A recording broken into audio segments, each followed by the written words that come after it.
My name is Anthony Meddock, and I'm a faculty member with the UCSD Department of Emergency Medicine. As part of our emergency ultrasound course, we're going to be talking today about an introduction to echocardiography.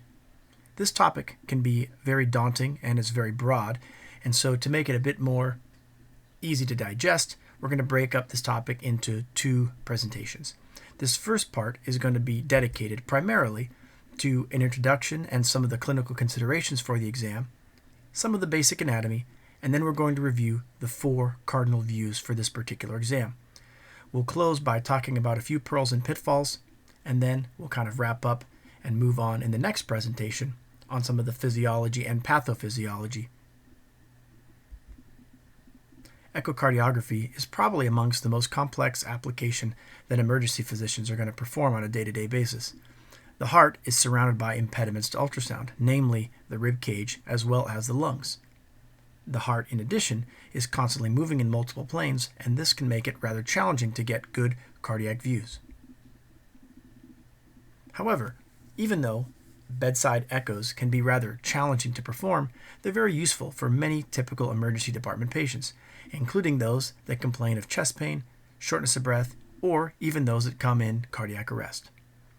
It's particularly useful for the evaluation and diagnosis of pericardial effusion, tamponade, cardiogenic shock, as well as pulmonary embolism. It's indispensable for procedures such as pericardiocentesis. So these are all various reasons why learning this exam is so important. Now, as we mentioned in the previous slide, there are a lot of things that bedside echo is good for and something that we want you all to get good at. However, at the same time, we don't want to overstep and overspeak the scope of this bedside exam. As a bedside emergency physician sonographer, we don't typically expect you all, or any of us actually, to be looking for specific wall motion abnormalities, worrying about making a diagnosis of things like left ventricular hypertrophy, ruling in or ruling out cardiac masses or vegetations, or specific valvular disease. Although with practice, emergency physicians can certainly get good at some of these particular findings, just starting out, we want you to really focus in on some more broad topics. Let's review some of the basic anatomy by way of review. So orientation-wise, the heart sits obliquely in the thorax. The base of the heart consists of the atria and the valves, as highlighted here, and the apex of the heart is really just essentially the distal aspect of the ventricles. Now, if we think of bisecting the heart in a long axis, that would involve drawing a line or bisecting the heart from the base to the apex. As the heart sits in the chest, that would be essentially like drawing an imaginary line from the right shoulder towards the left flank. And if we do that, this is basically a line or a plane running down the long axis of the heart. Now the short axis of the heart is simply going to be a plane that is perpendicular to that long axis. So if we draw our imaginary line again, as the heart sits in the chest, we'll be drawing a line from the left shoulder to the right flank. Now, in terms of technique and how we perform the exam, there's essentially 4 cardinal views or cardinal windows when we talk about doing a bedside transthoracic echo exam. Few patients are going to have good windows for all, and so therefore it's very important for each of us to learn multiple views. That way we are better able to image difficult patients due to body habitus, or for example, if they're very short of breath and they don't feel comfortable lying supine, for example. These are all things that are going to potentially make the exam more difficult. And so if you're very facile with all of the different cardiac views, you're going to have more success moving forward. In general, you want to start with the patient lying supine, and if possible, you can get them in the left lateral decubitus position for optimal views. The sonographer and the ultrasound machine should be on the right side of the patient. Now, when we talk about echocardiography, I've already said a couple of times thus far that there are 4 primary views or windows, and it's very important to understand why. Each view offers additional information. It gives you a different perspective for individual cardiac anatomy and function. It's analogous to these 4 different illustrations we have here of a woman's face. If you wanted to really get an idea of what this woman looked like in real life in 3 dimensions, looking at these 2-dimensional drawings, it'd be ideal if you could look at her in profile, like so, maybe obliquely, like so, maybe basically straight on, like this, and perhaps from behind. And in doing that, you'll be able to get an idea of what is her nose like, what is her jawline like, what is her ear shape like, etc., etc. And all told, by looking at these 4 different views of this drawings of this woman's face, you can get a better idea of what she looks like in 3 dimensions because you're getting more information. And it's essentially the same when we talk about the different cardiac views. Each different view is going to give you different information and a different perspective, and when you put it all together, it gives you a bit more of a complete idea of what the cardiac function is like. Now, in addition to giving you additional information, those different views are very helpful because different patients are built differently. Not all of us look like Mick Jagger when we're 70 years old, nor are all of us as muscular or as big as this sumo wrestler, for example. But depending on individuals' body habitus, that is going to affect how easy or how difficult it will be to do the cardiac exam. So if you are good at doing all 4 cardiac windows, you're going to have a better chance to get the information you need no matter what size or shape your patient may be. All right, now let's jump right in and talk about what these 4 principal views are. The first view we're going to talk about is the subcostal, also known as the subxiphoid view. Then we're going to talk about the parasternal long axis view. Next will be the parasternal short axis view. And lastly, the apical 4-chamber view. Now, before we get started on the actual how you obtain each view, I want to talk a little bit about orientation. Now, for general ultrasound, when we're doing anything but echocardiography, the convention is that the screen orientation marker is going to be on the top left of the screen, as you can see here. Now, the general ultrasound convention for probe orientation, not when we're talking about doing the cardiac exam, but for all other types of bedside ultrasound in general, you're going to have when you're scanning the patient in the long axis, you're going to want the probe orientation marker pointed towards the patient's head. When you're scanning the person, or the patient, in a short or transverse axis, you're going to want the orientation marker pointing towards the patient's right. So generally it's always towards the head when you're in a long axis, or towards the patient's right when you're scanning in a transverse plane. Now, let's talk about echocardiography, because those conventions unfortunately do not apply. As with most conventions, there are going to be exceptions. So for procedural ultrasound, like this for example, or for cardiac ultrasound, echocardiography, those previous conventions of the marker dot of the screen being on the top left and the probe marker dot being towards the head or towards the right of the patient do not apply, unfortunately. In echocardiography, the convention for the screen orientation marker is the top right of the screen, not the top left of the screen. So essentially it's all flipped. When we talk about probe orientation, unlike when you're scanning a gallbladder or scanning the aorta or things of that nature, there's no single correct probe orientation. So it's not that I can say you always place the probe marker towards the head or you always place the probe marker towards the right. It doesn't work that way. It depends which view you're going to obtain, and you're going to change the probe orientation depending on what view you wish to obtain. So basically, the probe orientation marker differs for each of the 4 primary cardiac views. And this can be rather difficult for people to remember when they're just starting off. So the way I like to think about it is if you think of a clock face and you look at that hand on the clock that's just going around and around in a clockwise fashion, we're going to do the same thing when we put the probe on the patient's body, and we're going to go rotate in a clockwise orientation in a particular order, and that's the way you can remember which way you want the probe orientation marker. Okay, so let me explain. If we look at the heart as it's sitting in the chest, and we also look at our clock face with that hand going round and round in a clockwise direction, let's start by doing our exam. So the first view we're going to obtain is the subcostal view. And to obtain the subcostal view, you're going to place your orientation marker. The probe will be here in the subxiphoid space, and the probe orientation marker will be pointed here towards the patient's left flank. So that's going to be position 1. The second view we're going to obtain is the parasternal long axis view. For that, we're going to place the probe just adjacent to the sternum at roughly the 4th intercostal space, and the orientation marker is going to be here, position 2, towards the right shoulder. Next, or the third view we're going to obtain, is the parasternal short axis.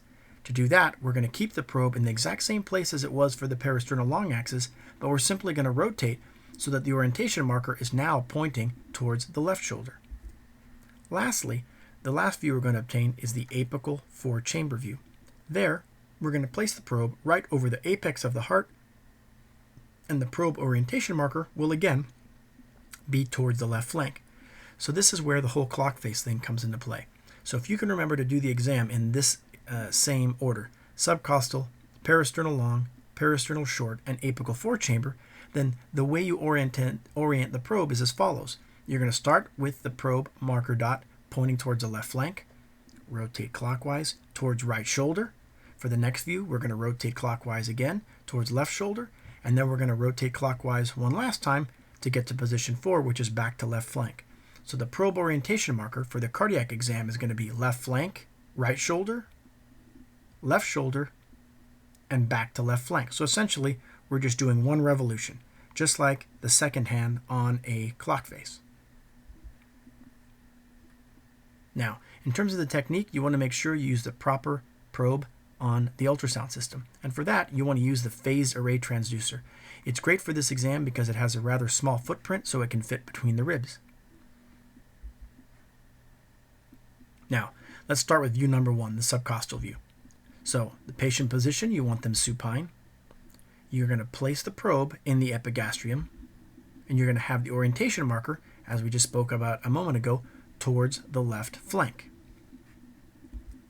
You want to aim the beam up towards the left shoulder. So the orientation marker is pointing here towards the left flank, but the sound beam that you're going to be aiming through the patient will be aiming up towards the left shoulder. You want to aim the probe at a nearly flat plane.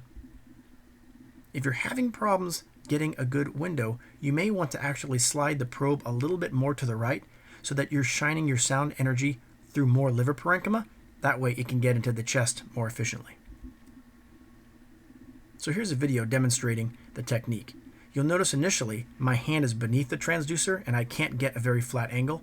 So then what I'll do is I will reposition and put my hand on top of the probe. That way when I put the probe in the epigastrium, I can drop the probe until it's pretty much almost touching the abdominal wall, and I have a nice shallow angle to aim my beam up towards the left shoulder.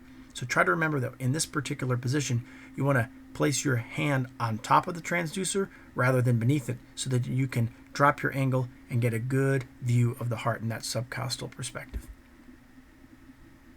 So here is basically a cartoon and a still ultrasound image showing you what we're going to see in a typical subcostal view.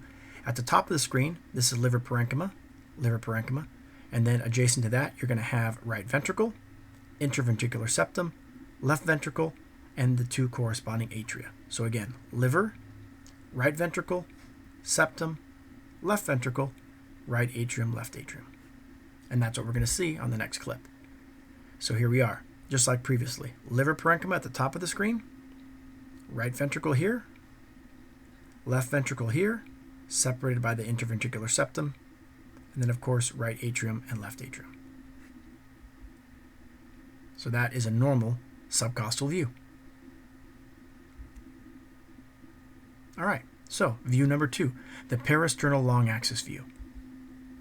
This is a great view and allows you to get a lot of information about the left atrium, the left ventricle, and the outflow tract. Ideally, if the patient will tolerate it, you want to position them in the left lateral decubitus position. You want to place the probe just lateral to the sternum, and that's exactly why they call it the parasternal long axis view. You want to place the probe just lateral to the sternum at roughly the 4th intercostal space. And the orientation marker, again, as we spoke about previously, is going to be towards the right shoulder.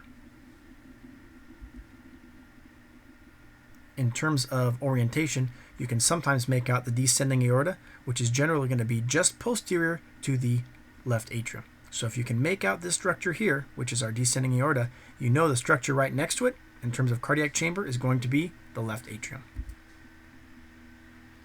So here is a photograph demonstrating exactly where you place the probe.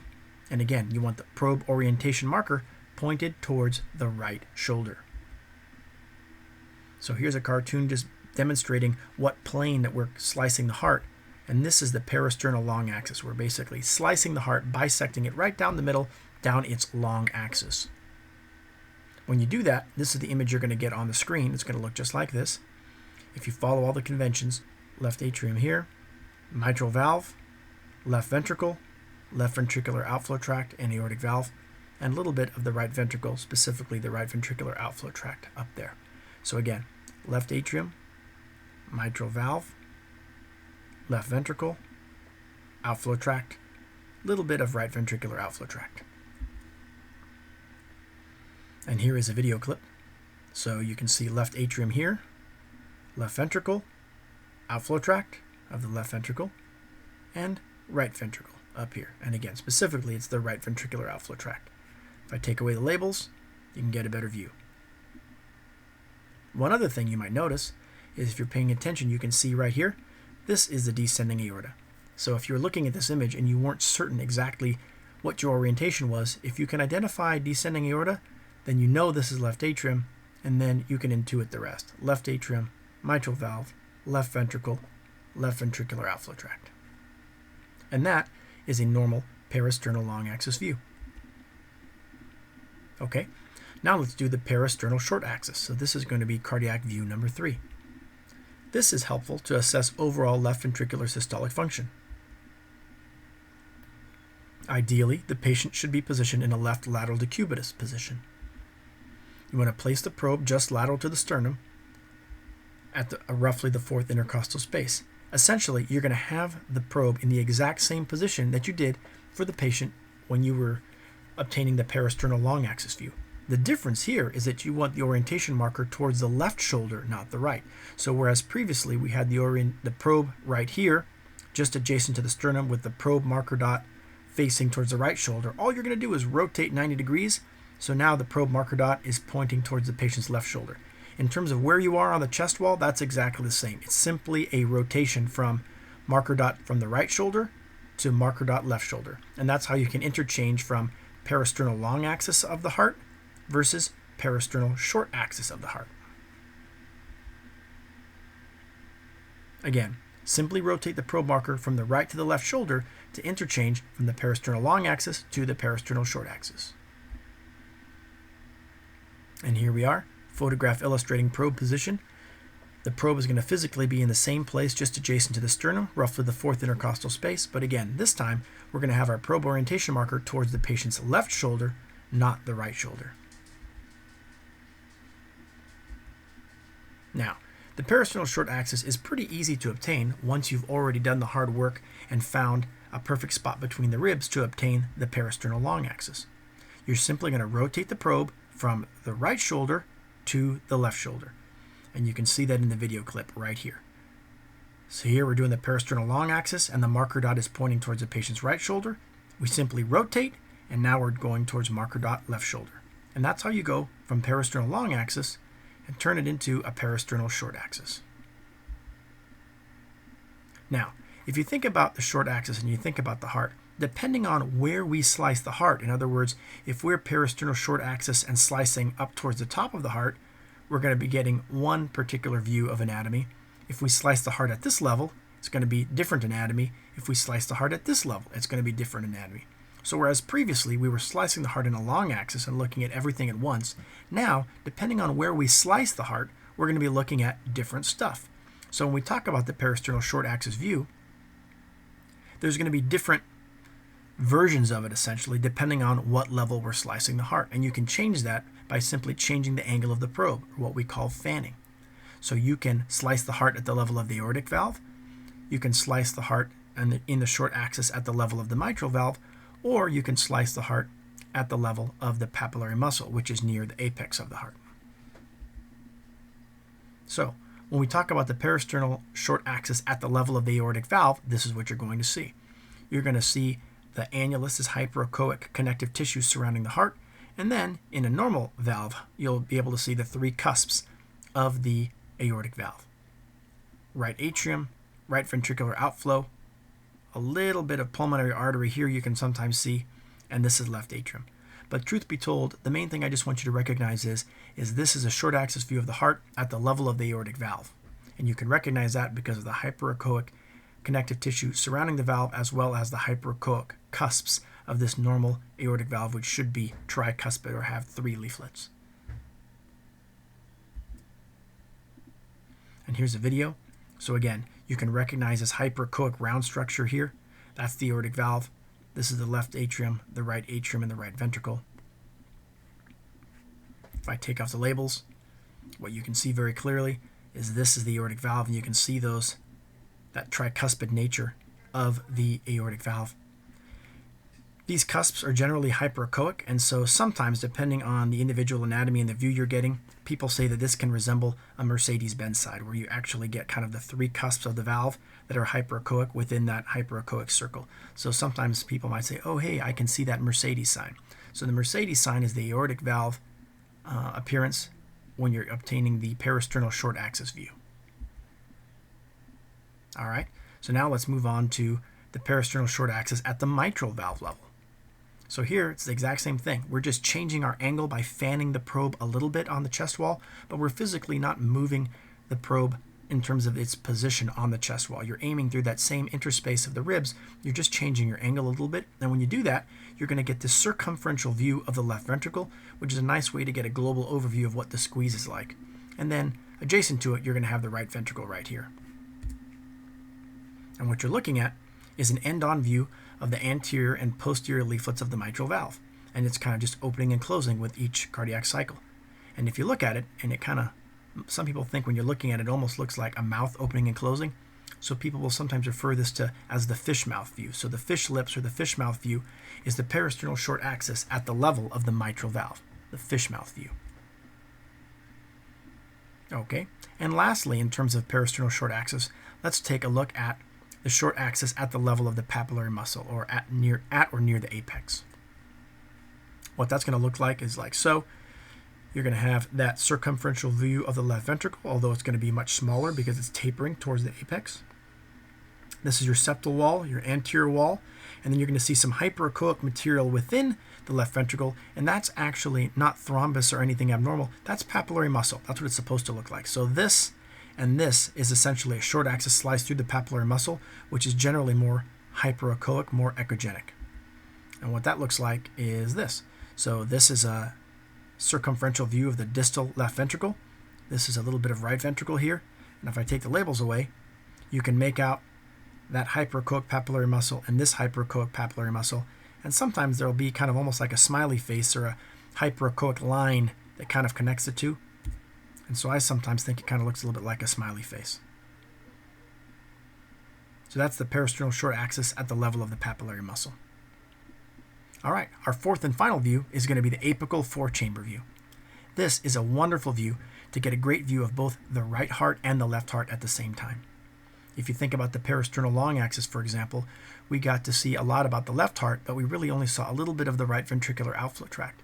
This particular view is great because you can see right heart and left heart, and you can assess function of both sides. So you can assess global LV function, and it's also great to assess Doppler flow across the mitral valve and tricuspid valve, which we won't be talking about today, but it's something you may want to do in the future. This particular view can be a little bit difficult to obtain sometimes, and it's very important, if possible, that you put the patient in the left lateral decubitus position. So again, patient position is going to be left lateral decubitus. You need to place the probe at the apex of the heart, so essentially wherever you think the point of maximal impulse would be on your physical exam, place your probe right over that spot. If you want, you can even palpate the PMI and then simply place the probe right there. If you just want to use surface anatomy, you can just look for the nipple line or just inferior to the breast in a woman. You want the orientation marker towards the left flank. So this is how we're going to do that. We're going to place the probe just inferior to the nipple, or we're going to palpate for the PMI, and we're going to place our orientation marker pointing towards the patient's left flank. So orientation probe marker, the probe orientation marker, is going to be towards the left flank. And when we do that, this is the apical view, and this is the plane that we will be slicing the heart with our sound beam, just like that. Placing the probe at the apex and then slicing the heart in this kind of a plane all the way up towards the base. And when we do that, this is what you'll see. you're basically going to have, imagine your probe is right here over the apex. You're going to get a great view of the left ventricle and left atrium on this side, right ventricle and right atrium on this side, with the interventricular septum running right in between. And in a cartoon form, the apex will be here. This is where a probe will be. You're going to have your LV, LA, RV, RA, and your interventricular septum. And here's what it looks like in a video clip. So again, our probe is going to be right over here, slicing the heart just like so. And if you follow the conventions properly, then the orientation marker for the screen is going to be on the top right of the screen. And if you have the orientation marker of the probe towards the left flank, this side of your screen is going to be your left heart, LV and LA. This side of your screen is going to be your right heart, right ventricle and right atrium, and your interventricular septum right in between. And if you pay close attention, here's your descending aorta. So again, if that's descending aorta, then I know that this is the left heart. If I remove the labels, you can see again, LV, LA, RV, RA.